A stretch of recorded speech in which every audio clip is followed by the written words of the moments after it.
저도 2003년에 집을 사고 이제 20년이 넘었는데 23년 차지 집 산 거 기준으로 보면은 그 집을 사기 위해서 돈 모으던 기간이 또 한 2년 있었으니까 경험이 있단 말이지. 경험이 있는데 안타까운 건 뭐냐면 과거하고 똑같은 패턴이 현재에도 반복될 거다라는 걸 가정해서 하는 거잖아. 니네들이 안 해봐서 그래. 그때 해봤어? 얼치기 같은 애들이 말이야 안 해보진 않고 어떻게 알아? 막 이렇게 이야기해. 그런 시기에 놀린 거잖아. 그 이야기는 뭐냐면 과거의 나의 경험이 현재도 똑같이 반복될 거다라고 가정하고 이야기하는 거잖아요. 그런 적이 있었어요? 과거는 반복되는 게 맞아요.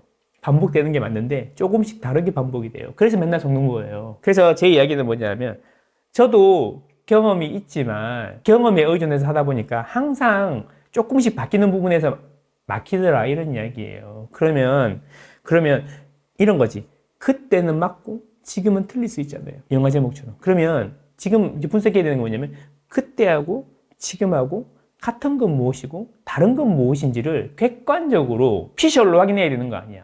오피셜로 내피셜이 아니라 확인해야 되는 거잖아요. 그러면 그때랑 같은 건 이런 게 있고 다른 건 이런 게 있으니까 이런 게 있는데 그러면 같은 요소가 다른 요소보다 훨씬 크니까 이렇게 될 거다라고 설명하면 그 근거에 대해서 토론도 하고 그 다음에 내가 개인적으로 연구도 해보고 할 수 있는데 야, 이 새끼들아 옛날에 있잖아. 옛날에 이랬어. 뭐 모르고 하는 이야기야. 그 똑같이 반복될 거야. 그때도 그랬거든. 이거잖아. 그러면 더 이상 할 말이 없는 거예요. 뭐 2차 데드킷 바운스가 온다 이런 것도 똑같은 이야기인 거야. 아까 뭐 이야기했던 거 똑같은 이야기인 거야. 그때도 그랬어요. 지금도 그럴 거예요. 그러니까 이제 똑같은 것만 이야기하면서 다른 점도 있을 거 아닙니까? 2010년에서 2013년에는 사이는 한번 보세요. 기준금리 올라갔습니다. 그리고 그때는 저는 하루 종일 아침에 출퇴근할 때 라디오 같은 걸 많이 들었는데 팟캐스트 같은 게 많았죠. 라디오도 많이 듣고 했는데 그때는 TV만 틀면 무슨 이야기가 나왔냐면은 그 이야기가 나왔어요. 미국이 망했다. 유럽이 망했다. 그리스가 망했다. 포르투갈이 망했다. 스페인도 망했다. 제일 마지막에 영국의 브렉시트까지. 그래서 브렉시트가 2016년이야. 영국이 그때까지만 해도 유럽 위기였어요. 유럽 위기설. 그리고 미국은 맨날 부채가 늘어났는데 이 부채를 더 내려 그러면 국채를 더 발행하려 그러면은 의회에서 승인을 해줬는데 승인을 계속 안 해주고 이래갖고 미국 정부가 디폴터가 날 수가 있다. 뭐 이런 얘기가 계속 나왔단 말이야. 그리고 건설사들도 망한다 그랬는데 건설사들 그때 100대 건설사들 중에 수두룩하게 망했단 말이야. 그러니까 지금 그게 망하고 있어요. 뭐 신노가 망하고 몇 개 망했다고 하는데 그때는 나와서 IMF 때는 라디오만 틀면 그때 라디오 듣던 시절이죠. 라디오만 틀면 100대 기업 중에 어디가 망했다 그랬고 2008년 금융위기 때는 100대 건설사 중에 몇 개가 망했다고 나왔거든. 지금이 그런 상황이냐 이거지. 그래서 이제 뭐냐면 그때는 금리가 올랐다니까요. 기준금리가 올랐다니까요. 한번 보시라니까. 그래서 문제는 뭐냐면 그러면 제 이야기는 뭐냐면 그때랑 지금이랑 다른 거는 심리다라는 거죠. 심리. 그때 분위기 틀기만 하면 나오는 그 심리. 그리고 지방은 올랐다는 거죠. 서울만 놓고 이야기하는 거잖아요. 서울만 놓고 이야기하면 이런 거예요. 기준금리는 계속 올랐어요. 뉴스만 틀면은 세계 경제가 망할 것처럼 우리가 그때 그 부러워하던 미국이나 유럽이 계속 망한다는 이야기만 나왔어요. 그 상황에서 집은 필수제인데 사기는 사야 될 거 아니에요. 그러면 그때 집을 사는 게 맞을까요? 아니면 전세를 사는 게 맞을까요? 자, 간단한 이야기예요. 간단한 이야기.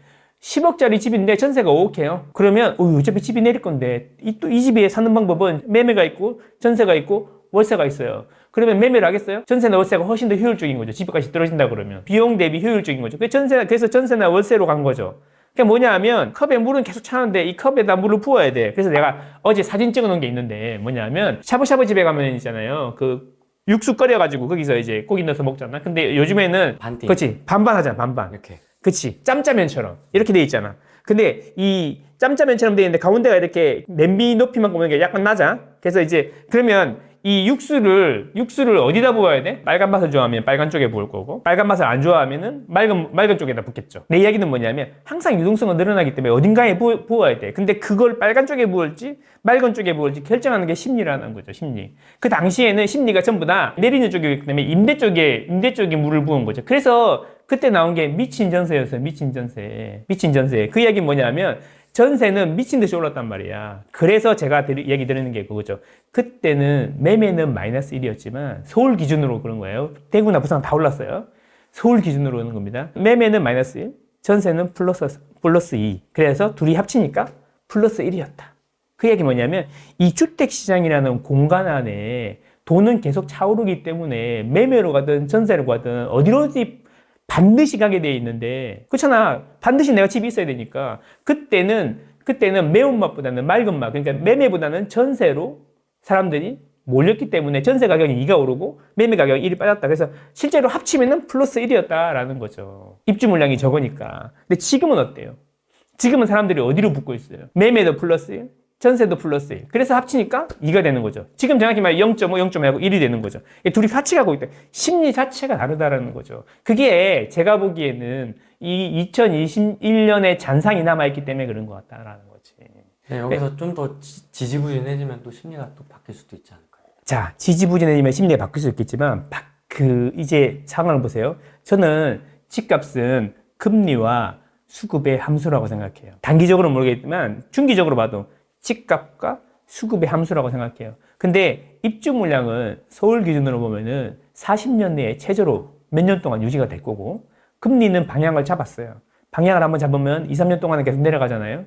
그러면 뭐 중간에 말은 많겠죠. 예, 지금 물가가 다시 올랐네. 미국이 다시 어쩌나 하면서 뭐 말들은 많겠지만 아무도 금리가 다시 올라갈 거라고 얘기는 안 하잖아. 그러면 금리는 내려간다고 말하는 게 맞아? 올라간다고 말하는 게 맞아?